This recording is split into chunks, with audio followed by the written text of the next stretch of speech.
Kitchen நம்ம 8x8 கிச்சனில் நம்ம எந்த அளவுக்கு பெர்ஃபெக்டாக கொடுக்க முடியுமோ அந்தளவுக்கு பெர்ஃபெக்டாக கொடுத்துருக்கோம். என்ன இதில் ஹைலைட் பார்த்திங்கன்னா, அந்த ஹேங்கிங் லைட்ஸு, ப்ரொஃபைல் லைட்ஸு அந்த மாதிரி. தென் அடுத்து கலர்ஸ். அந்த கலர்ஸ் கரெக்டாக நம்ம உள்ளுக்குள்ள கொண்டு வந்தால் தான் இந்த கிரானைட், இந்த ஃப்ளோரின், அந்த ஃப்ளோரின் அந்த மாதிரி கான்ட்ராஸ்ட்டாக கலர்ஸ்குள்ளே கொடுக்கும்போது நம்ம கிச்சனை அழகாக காமிக்க முடியும். அந்த மாதிரி தான் இந்த கிச்சனும் பெர்ஃபெக்டாக வந்திருக்கு. 8x8ல் சின்னதாக இருந்தாலுமே நம்ம வீடியோவில் பார்க்கும்போது யூசேஜ் பண்ணும்போது ஈஸி ஃப்ரெண்ட்லியாக இருக்கும். அந்த மாதிரி தான் இந்த கிச்சன். மேக்ஸிமம் இந்த நியர்பை சிங்க் வரனால கண்டிப்பாக ப்ளைவுட் மட்டும் யூஸ் பண்ணிடாதீங்க. கண்டிப்பாக நீங்கள் பிடபிள்யூபி, பிடபிள்யூஆர் என்ன போட்டாலுமே தண்ணி வுட்டில் மரத்தில் பட்டால் அப்சர்வ் பண்ணி தான் ஆகும். அதுக்கு மேலே ஒட்டுற ஷீட் மைக்கா ஷீட் சொல்லுவாங்க, அது பிளாஸ்டிக் தான். அது 0.1 mm தான் இருக்கும். சாரி 1 mm தான் இருக்கும். அந்த 1 mm ஷீட் உழிஞ்சுதுன்னா கண்டிப்பாக தண்ணி அப்சர்வ் ஆகும், ஸ்மெல் அடிக்கும்.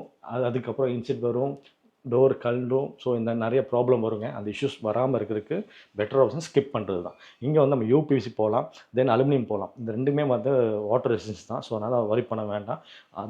அதுவாக இருந்தாலுமே சரி, நம்ம உள்ளுக்குள்ள வைக்கிற திங்ஸு, ட்ராலி, டேண்டமில் வைக்க போகிற ஸ்பூன்ஸு, வெசல்ஸ் எல்லாமே வந்து நீங்கள் கிச்சன் யூசேஜ் பண்ணிங்கன்னா மேக்ஸிமம் வந்து தொடச்சிட்டு உள்ளே வைக்கிறது பெட்டர் ஆப்ஷன். நம்ம என்ன தான் லைஃப் வரும்னாலும் நம்ம கையில் தான் இருக்குது. எந்த அளவுக்கு மெயின்டைன் பண்ணுறோமோ அதுக்கு தகுந்த மாதிரி தான் லைஃபும் வரும். ஸோ அதை பார்த்துக்கோங்க. ஒரு ஆயில் பிளோட்டு 3 டேண்டம் கொடுத்துருக்கோம், 2 விக்கெட் பேஸ்கெட் கொடுத்துருக்கோம், பேலன்ஸ் எல்லாமே ஸ்டோரேஜ் கொடுத்துருக்கோம். தென் வால் பாக்ஸு. இந்த வால் பாக்ஸ் ஹைட் வந்து 2 feet வைப்போம். பேலன்ஸ் ஒரு 6 inches மட்டும் தான் இந்த ஓப்பன் ட்ராக் வைப்போம். இதோட டெப்த்து பார்த்தீங்கன்னா 12 inches தான். இந்த ஓப்பன் ஸ்பைஸ் ரேக் டெப்த்து பார்த்தீங்கன்னா 5 inches தான் வைப்போம். இந்த இது 6 inches தான் வைப்போம். அப்போ 6 inches வைக்கும்போது நீங்கள் வந்து ஒரு 3 inches 4 inches கண்டெய்னர் மாதிரி வச்சா கரெக்டான ஸ்பேஸு. இந்த மாதிரி இந்த சின்ன கிச்சனில் ஒரு பிரேக்ஃபாஸ்ட் கவுண்டர் கொடுத்துருக்கோம்.